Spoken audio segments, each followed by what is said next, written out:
Hello students, आज हम continue करेंगे स्टैट्स और जो टॉपिक इस वीडियो में करने वाले हैं that is a kurtosis.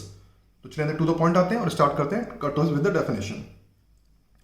Kurtosis, it is measure of peakedness of frequency distribution curve. For the greater kurtosis distribution curve is more picked.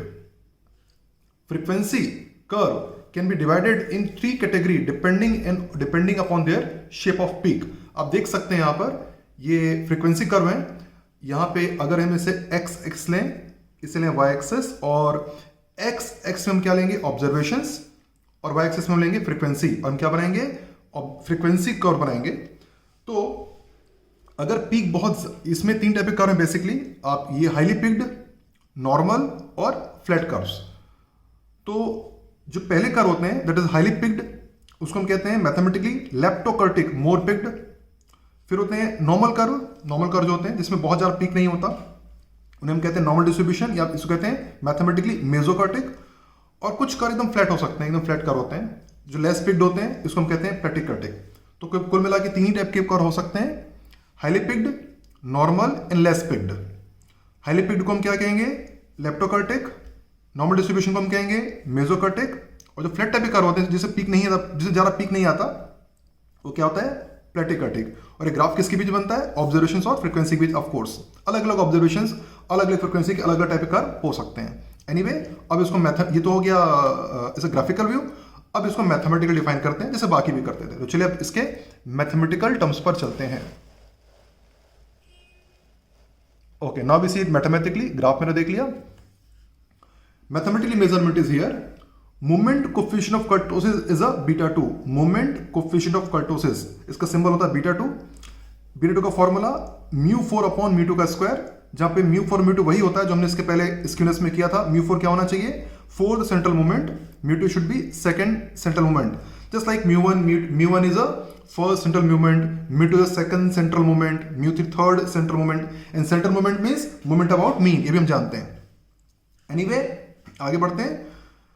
For leptokurtic मतलब हाईली पिक्ड की बात हो रही है, beta 2 is more than 3। For mesokurtic मतलब जो normal distribution है ये वाला, इसके लिए beta 2 equal to 3। And for platykurtic जो फ्लैट कर्व होते हैं, इसके लिए beta 2 less than 3। Beta 2 more than 3 highly peaked leptokurtic, beta 2 equal to 3 normal distribution mesokurtic, beta 2 less than 3 flat curve, it is a platykurtic. और value निकालने के लिए ये फॉर्मूला है μ4 अपॉन μ2 का होल स्क्वायर। अब आगे चलते हैं और कुछ क्वेश्चन सॉल्व करते हैं फॉर बिट बेटर अंडरस्टैंडिंग। तो चलिए पहला क्वेश्चन करते हैं। The first four central moment are 0, 60, -50 and 8020। Discuss the kurtosis of frequency distribution. तो चलिए पहला क्वेश्चन आपको मैं करके बताता हूँ कैसे होना चाहिए। The first four central moment मतलब किसकी बात हो रही, μ1 is 0, μ2 is 60, μ3 -50, μ4 8020। First central moment, second central moment, third central moment and fourth central moment. हमें कैलकुलेट क्या करना है, डिस्कस द कर्टोसिस मतलब हमें पहले बीटा 2 निकालना पड़ेगा।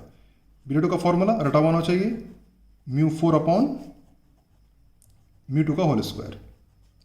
μ4 इज 8020, μ2 मतलब 60 का होल स्क्वायर।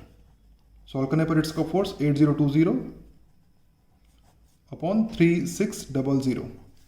इस पर को सॉल्व करके आ जाएगा 2.228। आप देखिए ये जो वैल्यू है ये इसकी कंपैरिजन अगर देखेंगे तो हम देख सकते हैं कि जो बीटा 2 है वो है लेस देन 3, 2.2 लेस देन 3। तो इसका मतलब ये क्या होना चाहिए, होना चाहिए प्लेटिकर्टिक कर्व होना चाहिए। कैसा होना चाहिए प्लेटिकर्टिक। प्लेटिकर्टिक तो आप कैसे इट इज, हम कहेंगे it is platykurtic distribution. It is platykurtic distribution मतलब काफी कर्व कैसा होगा, काफी फ्लैट जैसा कर्व होगा। That is kurtosis. तो आप कह सकते हैं डिस्कस कर्टोसिस का मतलब, अगर यहाँ पे लिखा हुआ है डिस्कस कर्टोसिस मतलब आपसे बेसिकली ये पूछ रहा है कि कर्व का शेप कैसा है, वो हाईली पिक्ड है, नॉर्मल है, लेस पिक्ड है, कैसा है।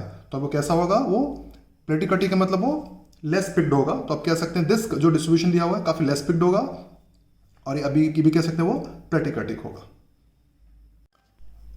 अगला क्वेश्चन प्रयास करके देखिएगा।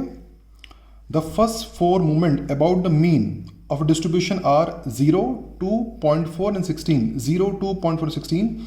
Examine skewness and kurtosis of this frequency distribution. तो आपको क्या क्या निकालना है, स्क्यूनेस कैलकुलेट करना है और इसे कर्टोसिस कैलकुलेट करना है. मतलब कुल मिला के स्क्यूनेस मतलब पॉजिटिवली स्क्यूड है कि नेगेटिवली स्क्यूड है, सिमेट्रिक है, या कर्टोसिस पे पता करना है. मतलब आपको ये पता करना है कि हाईली पिक्ड है कि लेस पिक्ड है या फ्लैट है, ये सब पता करना है. उम्मीद करता हूँ आपको क्वेश्चन क्लियर होगा. एनीवे क्वेश्चन नोट करिए, खुद से प्रयास करिए. इसमें आपको बीटा 1 निकालना है, बीटा 2 निकालना है और ट्राई करना है. आपको क्या क्या निकालना है, बीटा 1 निकालना है, बीटा 2 और ट्राई करना है. तो चलिए शुरू करते हैं एक करके. Anyway start with the skewness. Skewness में आपको याद होगा moment coefficient of skewness, moment coefficient जो मैं पहले भी किया था, कोफिशिएंट ऑफ स्क्यूनेस, वो क्या होता है हमारा बीटा 1. हम पहले कर चुके हैं. बीटा 1 का फॉर्मूला हम जानते ही हैं. इट इज अ μ3 का स्क्वायर अपॉन μ2 का क्यूब. अच्छा तो हमने लिखे नहीं, यहाँ पे लिख लेते हैं पहले, है ना. यहीं पे लिख लेते हैं, जगह बना के लिख लेते हैं ना.